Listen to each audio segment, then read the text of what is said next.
Imagine living on a planet where every day is a battle for survival.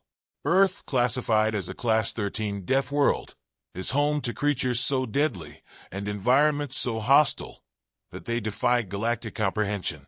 In this documentary, we follow Earth's toughest student, Elara Clarke, as she reveals jaw-dropping tales of predatory beasts, invisible killers, and the unrelenting challenges humans face daily.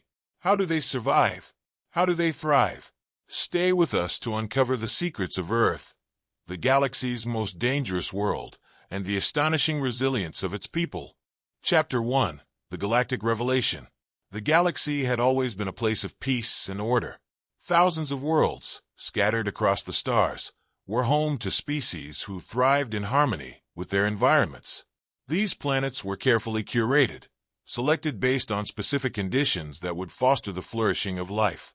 Mild climates, predictable weather patterns, and ecosystems in balance were the norm.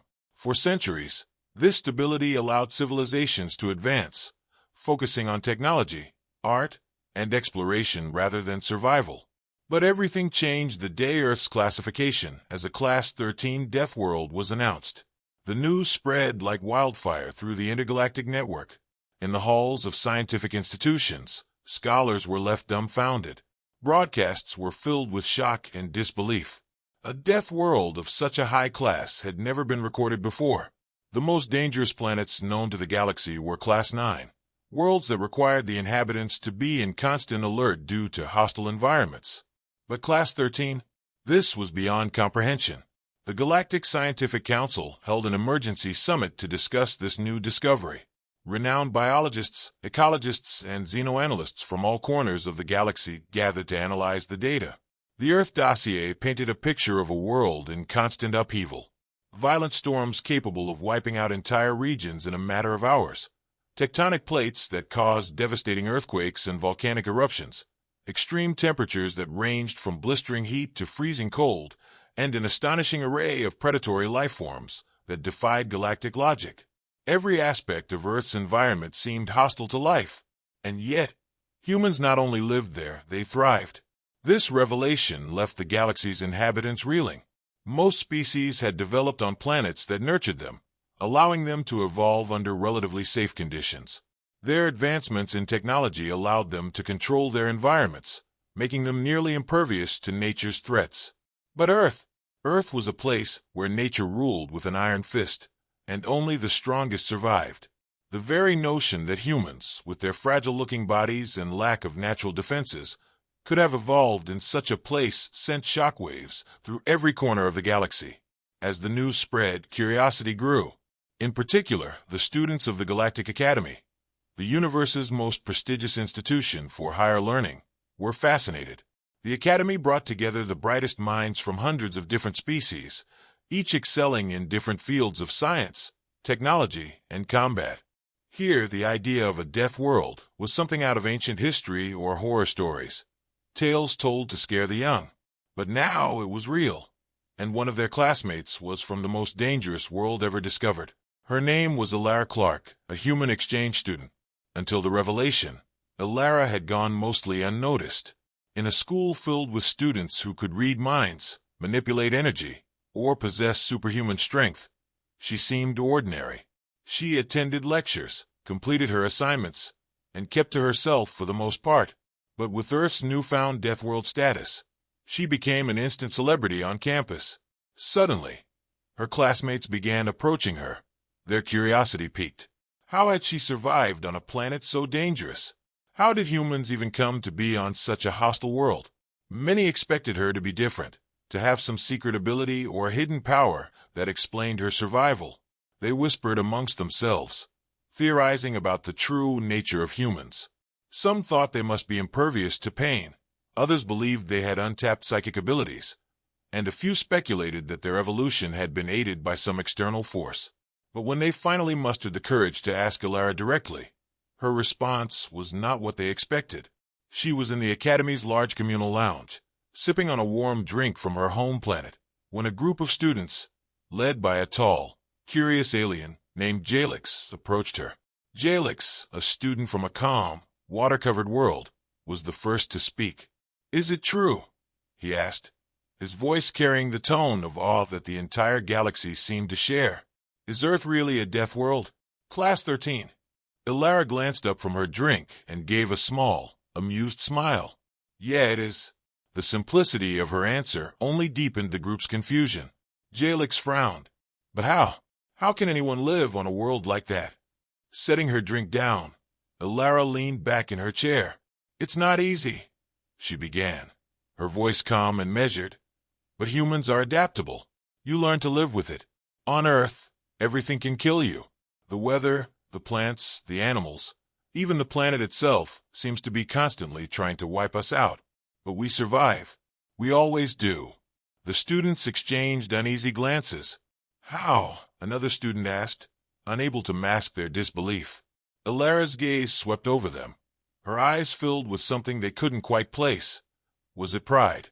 Or was it something deeper, something born from the very core of human survival? You learn quickly on Earth, she said quietly, because if you don't, you die. As her words sank in, the students realized that they had underestimated humanity. The galaxy may have seen humans as fragile beings from a distant planet, but in reality, they were something far more dangerous. They were survivors, born of a world that wanted them dead, yet somehow, they always found a way to live. Chapter 2. First Impressions, the toughest student. Elara Clarke had always blended into the background at the Galactic Academy. As a human from a distant corner of the galaxy, she didn't have the extraordinary abilities of her classmates. Many could manipulate matter with their minds, control energy fields, or telepathically communicate across vast distances. In contrast, Elara appeared ordinary, quiet, unassuming, and diligent. She wasn't the type to attract attention. But that all changed when Earth was declared a Class 13 death world. The news sent ripples through the academy, and suddenly, Elara became the most interesting student on campus. Her fellow classmates, hailing from hundreds of peaceful, carefully curated worlds, couldn't fathom how a species from such a deadly environment could thrive, let alone attend the galaxy's most prestigious institution. They had always seen humans as fragile, soft-bodied beings. But now that image was shattered. One of the first to approach her was Jalix, an inquisitive student from the tranquil planet of Lamosa, a water world known for its serene beauty. Jalix, tall and lanky with deep blue skin that shimmered under the Academy's artificial lighting, had always been fascinated by other cultures. But Elara and her planet posed a mystery far beyond anything he had encountered before. Elara, he called as he approached her during their usual study session in the Academy's library, his voice a mixture of awe and curiosity. I have to ask, is it really true? Is Earth a Class 13 death world? Elara looked up from her tablet, where she had been reviewing materials for an upcoming lecture on planetary geology. Her expression was neutral, though her eyes betrayed a hint of amusement. It's true, she replied, her tone casual, as if they were discussing nothing more interesting than the weather. Jalix blinked, stunned by her calm demeanor. But how? How do humans survive on a planet like that? Elara leaned back in her chair, her fingers idly tracing the edge of her tablet. She had grown used to the questions by now, though the disbelief in Jalix's voice reminded her just how alien Earth must seem to those who had never set foot on it. It's not just surviving, she said. It's thriving. We've adapted. Jalix frowned, his brows furrowed in confusion. But what does that mean? Adapted how? Elara paused, considering how best to explain. It means that humans evolved to deal with constant danger. Everything on Earth can kill you. The predators, the weather, even the plants and insects. We don't have the luxury of a safe, predictable environment. Every day is a challenge. You either learn how to survive or you don't. Her tone was matter-of-fact, but Jalix couldn't help but feel a chill run down his spine. He had grown up in an environment where the biggest threat was an occasional storm or a rare territorial dispute with other species. Life on Earth, by contrast, sounded like a nightmare. Give me an example, Jalix pressed. What's the worst thing you've had to face? Elara gave him a half-smile, as if recalling a particularly challenging test. I guess that depends on how you define worst. There's the time my town was hit by a hurricane. Winds strong enough to tear houses off their foundations, flooding everywhere. But we rebuilt. Or there was the earthquake that shook our city, splitting roads in half. But again, we rebuilt. Jalex's eyes widened as he absorbed the enormity of what she was saying. Earthquakes, hurricanes. These were cataclysmic events that would devastate most worlds. But Elara spoke of them like they were mere inconveniences. But the creatures on Earth, Jalex said, leaning in closer, I've heard stories. Are they really as dangerous as they say? Elara chuckled softly. Depends on which ones you're talking about. Some of them are pretty bad. Like tigers, massive predators with claws sharp enough to rip through flesh in seconds. Then there are sharks in the oceans, like the great white, which can sense your movement and strike with terrifying speed. And bears. You don't want to mess with a bear. Jalex swallowed hard. On Lamosa, the largest predator was a docile sea creature that ate nothing but plankton. The idea of creatures that actively hunted humans sent shivers down his spine. But what's funny, Elara continued, her tone suddenly growing more serious, is that the deadliest animal on Earth isn't a predator at all. It's a tiny insect called a mosquito. It's responsible for more human deaths than any other animal because it spreads diseases like malaria. Jalex's mouth dropped open. A tiny insect kills more people than those massive predators. Elara nodded. Yep. It's not always the biggest or the most powerful thing you need to worry about. Sometimes, it's the small, invisible threats that are the deadliest. The rest of their classmates began to gather around, drawn in by the conversation. They listened in stunned silence as Elara recounted stories of Earth's many dangers. The wildfires that could sweep through entire forests in hours, the deadly venomous snakes, and the freezing cold of winters that could kill the unprepared. What about humans? One of the other students asked. How did you evolve to deal with all of that? Elara paused, her eyes gleaming with a mix of pride and determination. Humans aren't the biggest, the fastest, or the strongest species on Earth. We don't have natural weapons or armor. But what we do have is our minds. We learned to create fire, build shelters, and make tools. We invented medicine to fight disease and built machines to help us survive. Jalex and the others stared at her, speechless. Elara, once the quiet, unassuming student, was now being revealed as a survivor of the deadliest planet in the galaxy. Earth wasn't just a death world, it was a crucible. And humans, it seemed, were forged in fire. Elara's tales of Earth's creatures became the highlight of the class.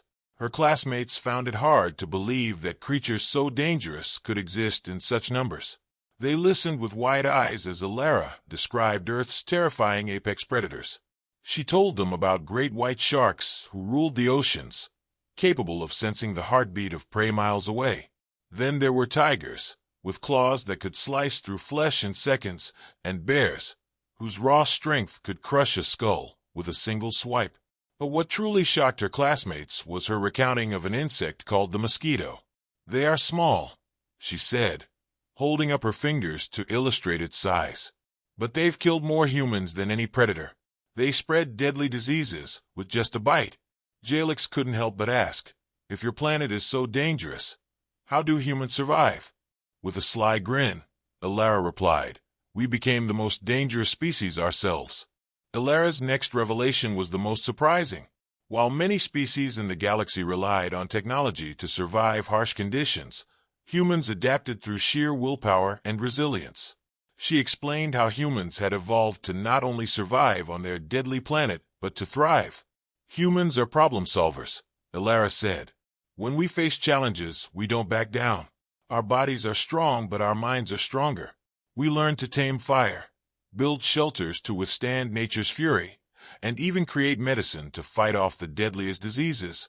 One student, a reptilian being named Crix, raised a hand. So humans are more dangerous than their planet. Elara's eyes gleamed. In a way, yes. We're unpredictable. We don't give up, even when the odds are against us. We've survived extinction-level events multiple times in our history. Her classmates sat in silence, digesting her words. To them, Earth's Deathworld status suddenly made sense. Humans had evolved under constant threat, and this had shaped them into something far more formidable than anyone could have imagined. After weeks of listening to Elara's stories, her classmates still found it hard to believe. Surely, she was exaggerating, right? Jalix proposed a challenge. We've heard enough stories. Let's see if you can actually survive a test on one of our harshest simulation worlds. Elara agreed, and soon the class gathered in the Academy's advanced simulation chamber. The environment chosen was based on Vorik, a planet known for its extreme heat, toxic atmosphere, and aggressive native life forms. No species had lasted more than an hour in the simulation. Elara entered without hesitation. Her classmates watched, expecting her to struggle. But to their shock, she moved through the simulation with ease. She evaded predators, crafted tools from her surroundings, and even managed to purify water despite the harsh conditions. An hour passed, then two. When she finally emerged, not a scratch on her. The room erupted in awe. Jalix, stunned, asked, "How did you do it?"